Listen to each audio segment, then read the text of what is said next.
စိုးနဲ့ကွာ ဆိုးလေပွင့်ဒီနေ့နှခမ်းကို963ခါဆိုးလိုက်ရတယ်ဘာလဲဆိုပွင့်ရဲ့နှခမ်းအနမ်းလေးတွေကိုတယောက်တော့သူကစုပ်ပြီးတော့ပေါင်းလေးနဲ့နှခမ်းလေးနဲ့မမရှိ ရပါလား ဟုတ်ခဏဆိုင်ရထားမှာလား ဒါဒါ အပလီကိုချပြမှာလား ချပြပြီ ချပြပြီးမောင်း အ တော့ မလည်းကွာမစိုးနဲ့ကွာ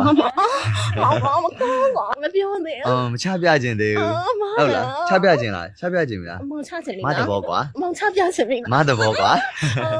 မပြီးရပြီ တနေ့ကုန်ရရပြောလား ကြောက်မောင်ရင်ဝင်နေမှနေအဲ့စိတ်ဒီမှာအပြောဆုံးပဲပြအောင်မယ်ဒီလားအဲ့တော့တချင်းရဲ့ဘီကတော်တော်လေးကြာတယ်ဒါပေမဲ့အဲ့တချင်းရဲ့စီးချက်ကိုကြော်သွားတာတခုရှိတယ်မောင်နဲ့မောင်ရဲ့ရှင်ကော မောင်လေးဖြစ်နေမအောင်ရမှာမဟိုလုံးဝရက်ပေးကွာဆိုရောရက်ပေးဆိုရောလေ ဘာလို့ရှောက်ပြော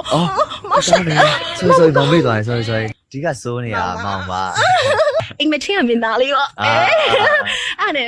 မထူးပါလေလို့ဆိုပြီးတော့စိတ်ကူးတွေကိုလက်တွေ့ကောင်းထဲပေါ်လိုက်တယ်အဲ့တော့တချင်းနဲ့ရောချလိုက်တာရောစိတ်တွေစားကြားလို့ရမလား ကြားပြောင်းရကြားရ ဒီမဲ့လေအရင်ထူးဆန်နေမောင်တို့ညရဲ့